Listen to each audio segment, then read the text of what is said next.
नमस्कार, मैं प्रदीप राज डुगडुगी डिजिटल खबर में आपका स्वागत है। आइए ले चलते हैं आपको खबरों की दुनिया में।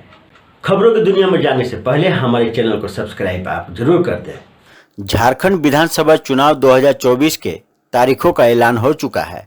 सभी दल अपनी अपनी तैयारियों में जुट गए हैं। लोग यह जानना चाहते हैं कि क्या हेमंत सोरेन एक नई परंपरा लाएंगे, क्योंकि झारखंड में अब तक के इतिहास में कोई भी सरकार रिपीट नहीं हुई है। झारखंड विधानसभा चुनाव के लिए पार्टियां अपने अपने उम्मीदवारों को फाइनल करने में जुटी हुई हैं। गठबंधन दलों में एकता दिखाने की कोशिश हो रही है। हेमंत सोरेन इस सोच के साथ मैदान में उतर रहे हैं कि वो एक नया इतिहास बनाएंगे और एक बार फिर से महागठबंधन की सरकार बनाएंगे। तो वहीं दूसरी तरफ एनडीए की कोशिश है कि किसी तरह महागठबंधन को सत्ता से बाहर किया जाए। झारखंड के गठन के बाद अब तक 4 बार चुनाव हो चुके हैं, लेकिन अब तक किसी भी सियासी दल या गठबंधन ने लगातार 2 टर्म सरकार नहीं बनाई है। झारखंड बनने के बाद 2000 में बाबूलाल मरांडी सीएम बने। उन्हें झारखंड का पहला मुख्यमंत्री बनने का गौरव प्राप्त हुआ। हालांकि अपने कार्यकाल के दौरान उन्होंने डोमिसाइल का बम फोड़ा और इससे इतनी विवाद हुआ कि उन्हें सीएम पद से इस्तीफा देना पड़ा। इसके बाद राज्य की कमान अर्जुन मुंडा ने संभाली। अर्जुन मुंडा के नेतृत्व में ही बीजेपी ने 2005 का विधानसभा चुनाव लड़ा, लेकिन बहुमत हासिल नहीं कर पाई। झारखंड विधानसभा चुनाव में सपा की एंट्री, इंडिया ब्लॉक की बड़ी चिंता, गठबंधन से मांगी 11 सीटें। झारखंड में सपा इंडिया ब्लॉक के तहत 11 सीटों पर चुनाव लड़ना चाहती है। ऐसा नहीं हुआ तो वो सभी सीटों पर अपने उम्मीदवार उतारेंगे। झारखंड विधानसभा चुनाव में अब सपा यानी समाजवादी पार्टी की भी एंट्री हो गई है। सपा ने झारखंड में इंडिया ब्लॉक के तहत 11 सीटों की मांग की है। पार्टी पलामू चतरा के सभी सीटों और हजारीबाग की बरही सीट पर विधानसभा चुनाव लड़ना चाहती है। अगर अगले 2 दिनों में गठबंधन पर स्थिति स्पष्ट नहीं होती है तो पार्टी झारखंड की सभी विधानसभा सीटों पर अपने उम्मीदवार उतारेगी। ये घोषणा समाजवादी पार्टी के झारखंड प्रभारी सह उत्तर प्रदेश के पूर्व मंत्री व्यास जी गोंड ने की। पलामू में प्रेस कॉन्फ्रेंस के दौरान कहा कि समाजवादी पार्टी झारखंड में विधानसभा चुनाव की तैयारी कर रही है। समाजवादी पार्टी ने इंडिया ब्लॉक के तहत 11 सीटों पर चुनाव लड़ने की इच्छा जताई है। गठबंधन नहीं होने की स्थिति में समाजवादी पार्टी सभी सीटों पर विधानसभा चुनाव लड़ेगी। पार्टी के प्रदेश अध्यक्ष केशवर यादव उर्फ रंजन यादव ने कहा कि समाजवादी पार्टी से 50 से अधिक नेताओं ने चुनाव लड़ने की इच्छा जताई है। अगले 1-2 दिनों में स्थिति स्पष्ट हो जाएगी। राष्ट्रीय अध्यक्ष अखिलेश यादव का भी पलामू में जल्द ही कार्यक्रम होगा। उन्होंने कहा कि पलामू चतरा का सभी विधानसभा सीटों पर चुनाव लड़ने की योजना है। देखिए, हम बात करेंगे समझौता, हमारा केंद्र में है, चाहेंगे तो यहाँ समझौता हो जाए, मगर समझौता नहीं होगा तो हम 81 सीट पर चुनाव लड़ेंगे। मांग के लिए तो यह राष्ट्रीय अध्यक्ष बैठेंगे तब मांग के बाद चलेंगे। अब 11 पर हम मांगेंगे, 11 मिल जाए। बोले कि हाँ, हम लोगों को सीट दे दिए, बरही दे दीजिए। हम लोग 11 सीट को चिन्हित किए हैं, तो 11 सीट पर अगर समझौता नहीं हुआ तो फिर हम लोग सभी सीट। बिहार में जहरीली शराब से 21 लोगों की मौत, 6 की पुष्टि, थानेदार चौकीदार सस्पेंड। सिवान और सारण में शराब पीने से 21 लोगों की जान चली गई है। कई अस्पताल में जिंदगी और मौत से जंग लड़ रहे। बिहार में एक बार फिर से जहरीली शराब ने कहर बरपाया है। राज्य के सिवान और सारण जिले में 21 लोगों की मौत की खबर है। हालांकि प्रशासन ने 6 लोगों के मौत की पुष्टि की है। तुरंत एक्शन लेते हुए भगवानपुर थाना अध्यक्ष और 2 चौकीदार को निलंबित कर दिया गया है। अभी तक सिवान सदर अस्पताल में 42 शराब पीने वाले व्यक्ति एवं महिलाओं का इलाज हो चुका है, जिसमें ज्यादातर लोगों को पटना रेफर किया जा चुका है।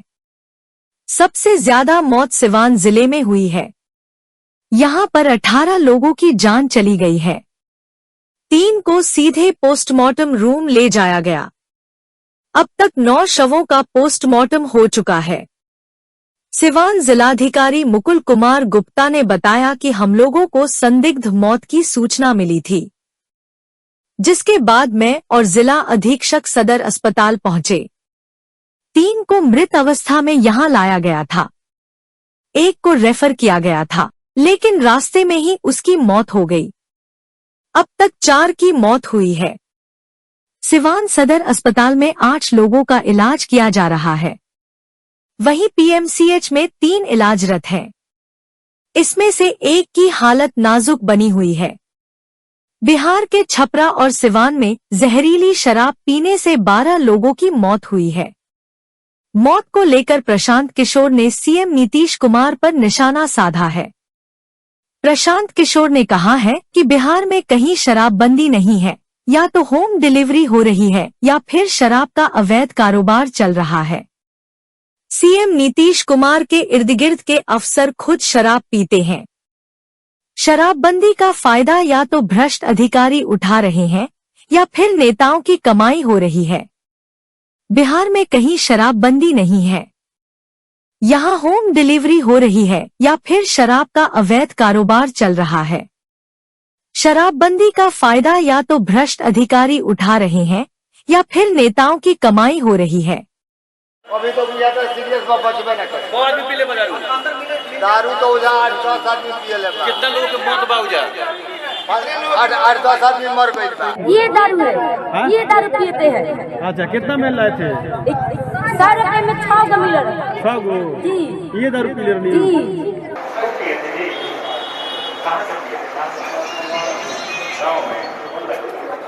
साढ़े 10 बजे से बाथरूम हो गया, चाय पिया, चाय पी के जब बैठा हूँ तो एक भूत बस में घुस गए। भूत मेरा बिल्कुल बर्दाश्त नहीं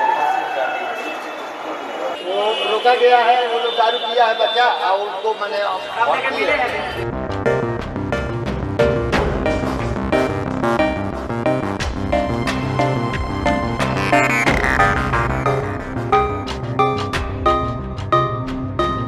आज सुबह 7:30 के करीब स्थानीय थाना प्रभारी को कौड़िया पंचायत और माघर पंचायत में संदेहास्पद मौत की सूचना मिली।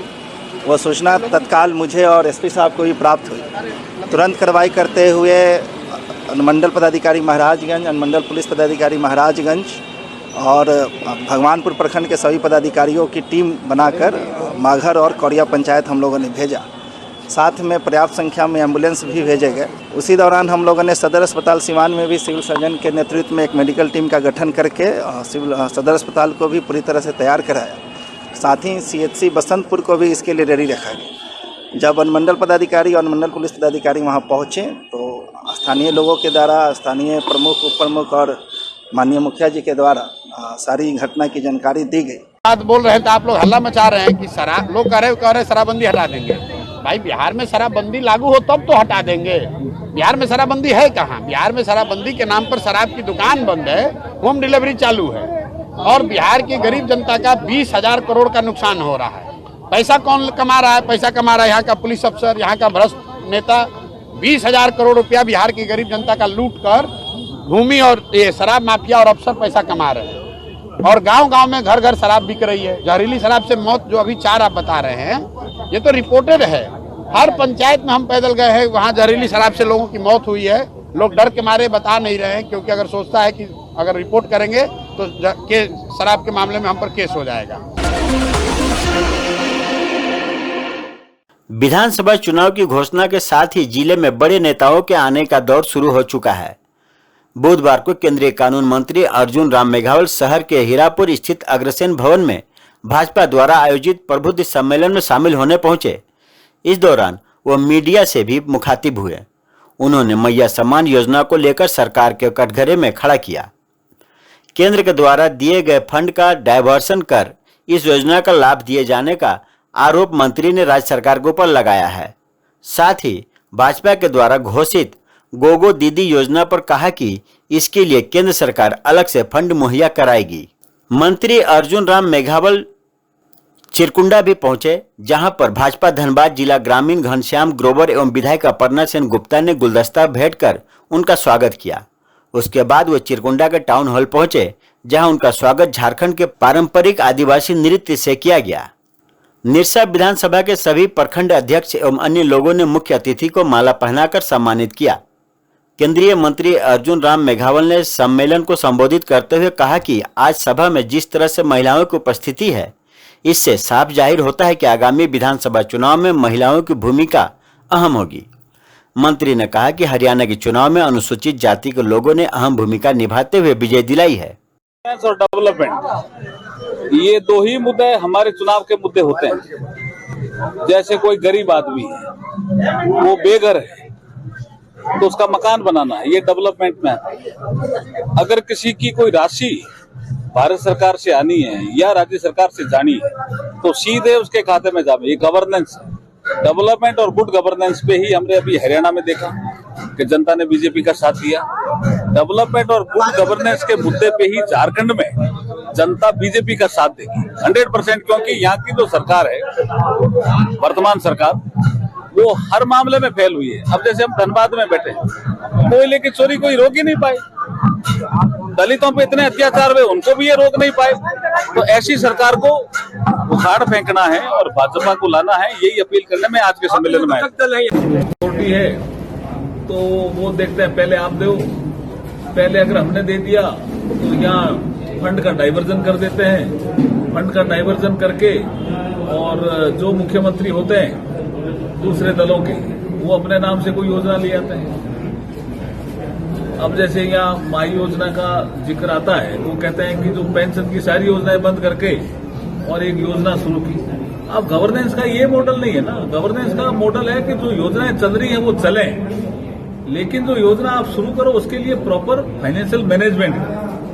ये गवर्नेंस का मॉडल होता है। फंड देने में नरेंद्र मोदी जी की सरकार किसी भी तरह का भेदभाव नहीं करती है। हजारीबाग आदर्श आचार संहिता लगते ही प्रशासन पूरी तरह से चौकस हो गया है। इसी क्रम में बुधवार को चौपारण थाना गेट के सामने संयुक्त वाहन चेकिंग के दौरान महारानी बस में रखे बैग से 6,22,000 नकद के साथ एक व्यक्ति को पकड़ा है। दरअसल झारखंड विधानसभा चुनाव की घोषणा होते ही राज्य में आदर्श आचार संहिता लागू हो गई है। इसी क्रम में थाना गेट के सामने जीटी रोड पर जा रही महारानी यात्री बस में सवार एक व्यक्ति से 6,22,970 रुपए नकद जब्त किया गया है। जब्त रकम किसकी है और किस उद्देश्य से ले जाई जा रही थी, इसकी जांच की जा रही है। पकड़ा गया व्यक्ति कमलेश प्रसाद शर्मा बिहार के गया जिले का रहने वाला है। तो ये थी अब तक की खबरें। आप देख रहे थे डुगडुगी डिजिटल खबर। अब मुझे दीजिए इजाजत। नमस्कार।